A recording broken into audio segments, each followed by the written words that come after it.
पिछले दिनों हमने लिड की बीमारियों का जिक्र किया था। उन बीमारियों में दो बीमारियों का जिक्र किया था, स्टाई और कैलेजियन का।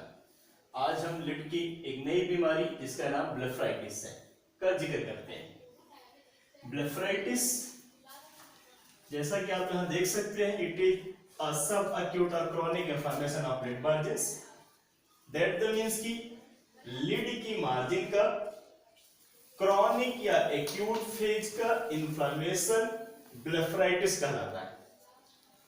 Blepharitis is an extremely common disease, बहुतायत देखने को मिलने वाली बीमारी होती है, which can be divided into, जिन्हें हम स्टडी के अकॉर्डिंग बांट सकते हैं सेबोरिक और squamous blepharitis. That is the means की सेबोरिक या स्क्वेमस डेंड्रफ की वजह से होने वाले ब्लेफराइटिस को हम सेबोरिक या स्क्वेमस ब्लेफराइटिस बोलते हैं। दूसरी टाइप ऑफ ब्लेफराइटिस में स्टेफाइलोकोकस और अल्सरेटिव ब्लेफराइटिस। ऐसी ब्लेफराइटिस जो स्टेफाइलोकोकस बैक्टीरिया के थ्रू होती है, और जब हम इसके रूट को देखते हैं तो वहां पे अल्सर देखने को मिलते हैं। इस तरह के अल्सरेशन को हम क्या बोलते हैं? सेबोरिक या अल्सरेटिव ब्लेफराइटिस बोलते हैं। तीसरा जो अगला फीचर है वो दोनों का मिक्स फीचर देखने को मिल सकता है कि स्क्वेमस भी हो और अल्सरेशन भी हो। इस तरह के ब्लेफराइटिस को हम मिक्स्ड टाइप के ब्लेफराइटिस या सेबोरिक या अल्सरेटिव ब्लेफराइटिस बोलते हैं। चौथी ब्लेफराइटिस पोस्टीरियर ब्लेफराइटिस, या दूसरे नाम से हम इसको जानते हैं मेबोमाइटिस ब्लेफराइटिस। मेबोमाइटिस ब्लेफराइटिस क्यों बोलते हैं? क्योंकि ये मेमोबियन ग्लैंड्स की इन्फ्लेमेशन होती है जो लिड की मार्जिन्स तक कवर कर लेती है। पांचवी और लास्ट टाइप ऑफ ब्लेफराइटिस जिसे हम पैरासिटिक ब्लेफराइटिस के नाम से जानते हैं, पैरासाइट्स की रीजन से होती है, जैसे टिक्स एंड माइट्स हमारी लैसेस में जाके चिपके रहते हैं, जिसकी वजह से पोर्स ऑफ आईलिड की मार्जिन्स कवर हो जाती है और क्रिएट कर जाती है ब्लेफराइटिस। इस तरह के ब्लेफराइटिस को पैरासिटिक ब्लेफराइटिस बोलते हैं। नीचे हम देख सकते हैं all these blepharitis can occur lower as well as upper eyelid. ये ब्लेफराइटिस बीमारी जो पांचों टाइप्स की बीमारी है ब्लेफराइटिस की, वो ऊपर की आईलिड में और लोअर की आईलिड में एक साथ भी हो सकती है और अलग अलग भी हो सकती है। अब हम बात करेंगे सेबोरिक ब्लेफराइटिस की।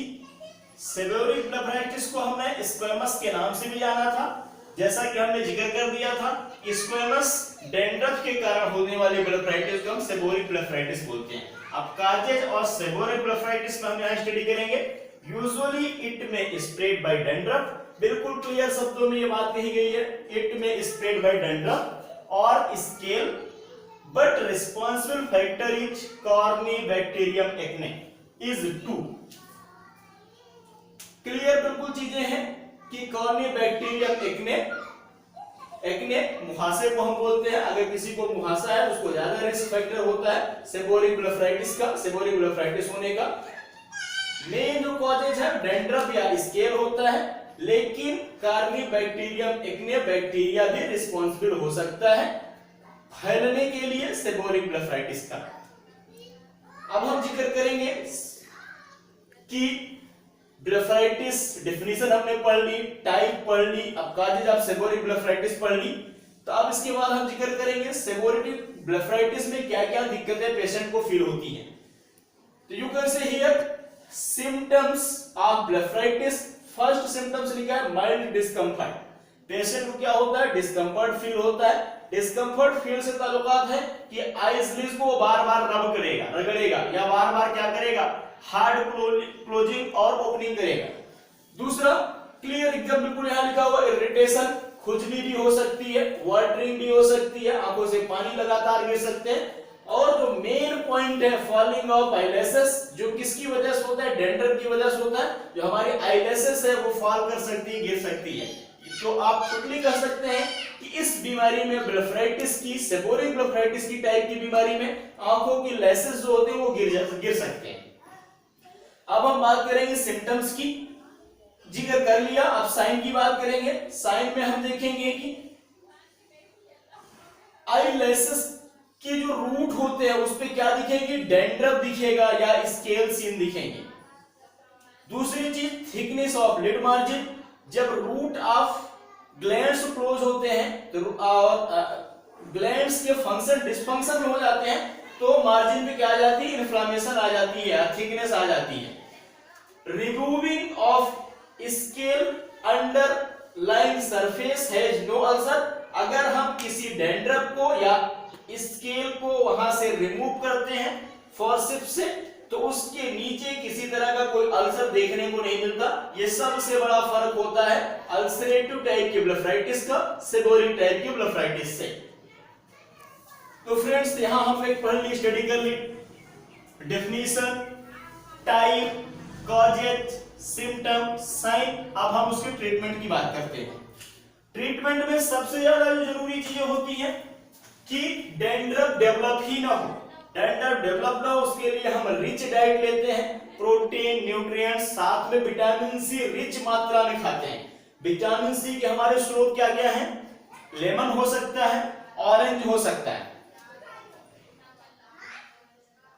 दूसरा जो ट्रीटमेंट है washing of eyelid with warm water, गर्म पानी से आंखों की सिकाई या धुलाई करते हैं। And with soda bicarb, soda bicarb के साथ पानी को गर्म करते हैं और उससे आंखों की सिकाई करते हैं दिन में 2 से 3 बार। Systemic and topical antibiotics given, अगर किसी तरह के कोई इंफेक्शन के चांसेस ज्यादा दिख रहे हैं तब उसमें सिस्टमिक दैट मींस की खाने वाली, टॉपिकल लगाने से लेकर डालने वाली आई ड्रॉप्स के रूप में एंटीबायोटिक्स लाइक टोब्रामाइसिन, सिप्रोफ्लॉक्सासिन देते हैं।